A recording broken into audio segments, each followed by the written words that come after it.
आज की इस वीडियो में हम बात करेंगे NPCIL nuclear power corporation of India limited की न्यू रिक्रूटमेंट नोटिफिकेशन के ऑनलाइन फॉर्म अप्लाई प्रोसेस के बारे में।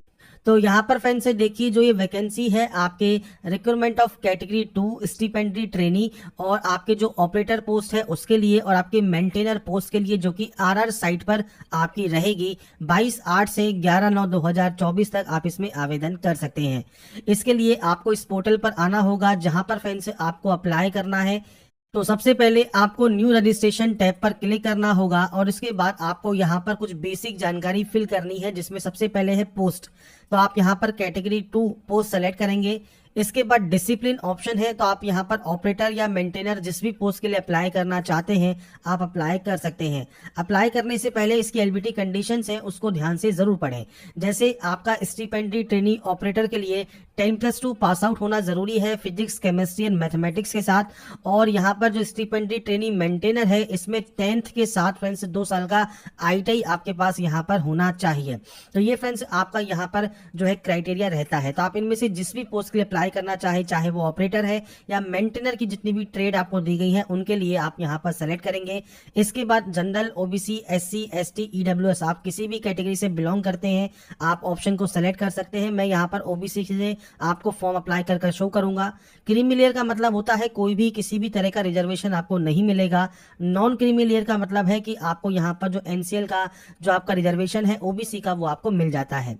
PH कैंडिडेट अगर आप हैं, आप यहाँ पर यस करते हैं तो आप यहाँ पर यस कर सकते हैं। PH सब कैटेगरी आपको यहाँ पर सेलेक्ट करनी है, परसेंटेज ऑफ डिसेबिलिटी देनी है, नहीं तो आप यहाँ पर नो कर देंगे।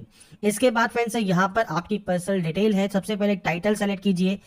इसके बाद फ्रेंड्स आपको यहाँ पर फ्रेंड्स आपका जो नाम है वो आपको यहाँ पर देना है, फर्स्ट नेम, मिडिल नेम और लास्ट नेम। तो फर्स्ट नेम देना जरूरी है। यहाँ पर फ्रेंड्स जेंडर सेलेक्ट कीजिए। इसके बाद आपका जो डेट ऑफ बर्थ है वो आप यहाँ से सेलेक्ट कर सकते हैं, डेट, मंथ एंड ईयर। आपकी नेशनलिटी सेलेक्ट कीजिए और आपका आधार कार्ड नंबर आप दे सकते हैं। तो यहाँ पर जो भी डाटा है वो सिर्फ मैं डेमो या सैंपल के तौर पर फिल कर रहा हूँ, आपकी एक्चुअल जानकारी आपको यहाँ पर एंटर करनी होती है। इसके बाद अगर आप एम्प्लॉई हैं एनपीसीआईएल में तो आप यस कर सकते हैं, नहीं तो आप नो करेंगे। 9084 राइट्स के अफेक्टेड हैं, पर्सन किल्ड इन एक्शन है, एक्स सर्विसमैन है, विडो या डिवोर्सी वुमन है या एनपीसीआईएल में कॉन्ट्रैक्ट या फिक्स टर्म बेसिस पर काम करते हैं, आपको यहाँ पर यस या नो करना होगा इन ऑप्शंस में। तो इसके बाद फ्रेंड्स यहाँ पर इन ऑप्शंस में यस या नो करने के बाद आपके सामने नेक्स्ट ऑप्शन आता है आपके यूजर नेम का। अब यूजर नेम आप कैसा भी क्रिएट कर सकते हैं।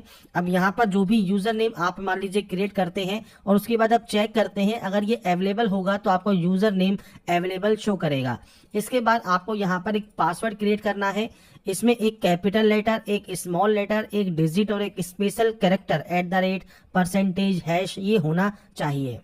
तो यहाँ पर फ्रेंड्स देखिए सैंपल मैं आपके सामने शो कर देता हूँ। तो इस तरह से पासवर्ड आप बनाएंगे, capital letter, small letters, numbers और स्पेशल कैरेक्टर आपको उस पासवर्ड में रखने हैं। तो मैंने सैंपल आपको शो कर दिया है। इस तरह से पासवर्ड आपको बनाना है। आपकी मेल ID और मोबाइल नंबर एंटर करना है।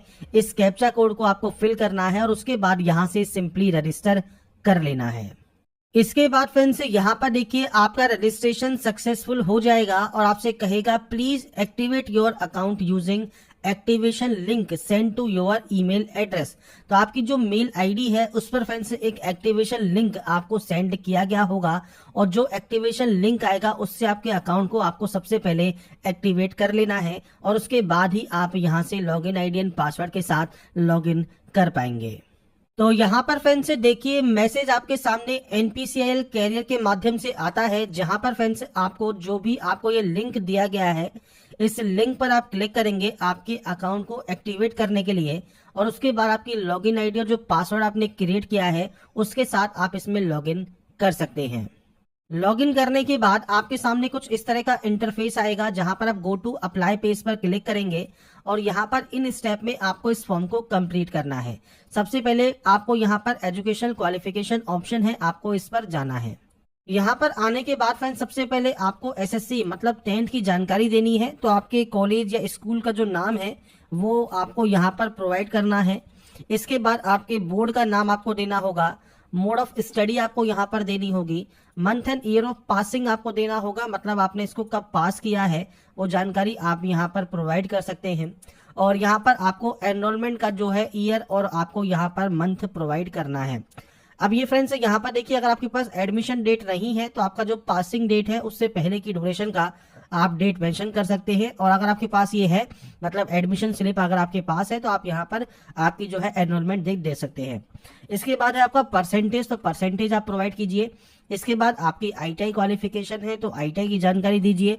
आपने किस इंस्टीट्यूशन से इसको पास किया है, किस यूनिवर्सिटी या किस बोर्ड से आपने इसको पास किया है। इसके बाद मोड ऑफ स्टडी क्या है वो आपको सेलेक्ट करना है। सेम आपका यहाँ पर पासिंग ईयर कौन सा है और पासिंग मंथ कौन सा है, ये जानकारी आपको यहाँ पर प्रोवाइड करनी होगी। तो यहाँ पर देखिए, जो भी डाटा है वो सिर्फ मैं सैंपल के तौर पर ही एंटर कर रहा हूँ। आपकी जो भी एक्चुअल डाटा है वो आपको यहाँ पर देनी है और आपकी परसेंटेज आप यहाँ पर एंटर करेंगे।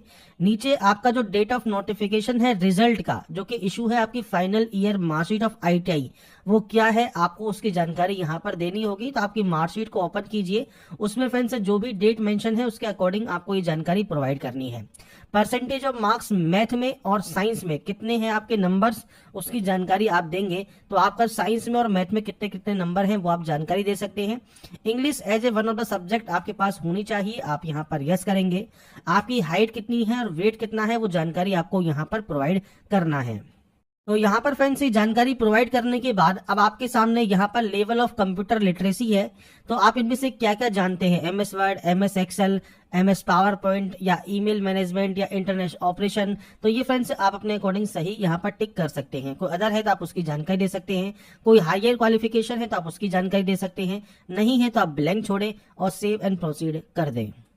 इसके बाद कोई भी एक्सपीरियंस आपके पास है तो आप उसकी जानकारी दे सकते हैं, कोई एक्सपीरियंस नहीं है तो आप इसे ब्लैंक छोड़ें और सेव एंड प्रोसीड कर दें। इसके बाद आपका यहाँ पर देखिए आता है फादर नेम सेक्शन। तो फादर नेम आपको यहाँ पर एंटर करना है। इसके बाद मदर नेम एंटर करना है। इसके बाद मैरिटल स्टेटस क्या है वो आपको यहाँ पर देना होगा, सिंगल है, मैरिड है। इसके बाद रिलीजन सेलेक्ट कीजिए। आपकी मदर टंग कौन सी है तो वो आपको यहाँ पर देखिए लिस्ट मिल जाती है। आपकी जो भी मदर टंग है वो आप सेलेक्ट कर लेंगे। स्टेट या यूटी ऑफ डोमिसाइल कौन सा है वो जानकारी आपको देनी है। अगर आप एम्प्लॉयमेंट एक्सचेंज में रजिस्टर है, मतलब रोजगार कार्यालय में रजिस्टर है, तो अपना रजिस्ट्रेशन नंबर, नाम एम्प्लॉयमेंट एक्सचेंज का और किस स्टेट से रजिस्टर है वो जानकारी आपको देनी है। नहीं है तो आप सिंपली नो कर देंगे। इसके बाद फ्रेंड्स नेक्स्ट ऑप्शन आपके एड्रेस का है। तो सबसे पहले पूरा एड्रेस आपको लिखना है कॉरेस्पॉन्डेंस एड्रेस में। इसके बाद आपको यहाँ पर आपका डिस्ट्रिक्ट देना है। इसके बाद नीचे आपको यहाँ पर आपका स्टेट सेलेक्ट करना है, आपको आपका पिन कोड एंटर करना होगा। यह आपका प्रेजेंट एड्रेस है, प्रेजेंट और परमानेंट एड्रेस सेम है तो आप सेम पर क्लिक कीजिए। इसके बाद नियरेस्ट रेलवे स्टेशन कौन सा है आप उसकी जानकारी देंगे। आपका कोई भी क्लोज रिलेटिव एम्प्लॉय है एनपीसीआईएल में या डीएई में तो आप यस या नो कर सकते हैं और उसके बाद सेव एंड प्रोसीड आप कर देंगे। इसके बाद फ्रेंड्स से फोटोग्राफ एंड सिग्नेचर आपको अपलोड करने हैं। अब देखिए सैंपल आपको एक्सेप्टेबल फोटो का यहाँ पर दिया गया है, ऐसे ही सिग्नेचर का भी आपको एक्सेप्टेबल जो है फॉर्मेट दिए गए हैं कि यही तरह के फोटोग्राफ एंड सिग्नेचर आपके यहाँ पर अपलोड माने जाएंगे। साइज आपको यहाँ पर दिया गया है, उसके अकॉर्डिंग आपको जेपीजी फॉर्मेट में ये अपलोड करना होगा। तो यहाँ पर फ्रेंड्स ये अपलोड करने के बाद अब आपको यहाँ पर सबमिट एप्लीकेशन का ऑप्शन मिलता है। आप यहाँ से अपने फॉर्म को सबमिट कर देंगे और इसके बाद फ्रेंड्स आपको यहाँ पर देखिए जब आपका फॉर्म फाइनली सबमिट हो जाएगा, इसके बाद आपके सामने यहाँ पर देखिए जो लास्ट ऑप्शन है पेमेंट का, वही आपके सामने रहेगा। मतलब पेमेंट अब आपको यहाँ पर कंप्लीट करना होगा। तो जैसे ही फ्रेंड्स आप उस ऑप्शंस पर क्लिक करेंगे, इसके बाद आपके सामने इस तरह का बिल डेस्क ओपन होगा। आप कार्ड यूजर हैं तो कार्ड सेलेक्ट कर सकते हैं, नेट बैंकिंग यूजर हैं तो नेट बैंकिंग सेलेक्ट कर सकते हैं, यूपीआई से पेमेंट करना चाहें तो आप क्यूआर कोड जनरेट कर सकते हैं और उसके बाद पे नाउ पर क्लिक कर सकते हैं। जो पेमेंट आपका लगना वाला है वो आपको यहाँ पर शो करता है।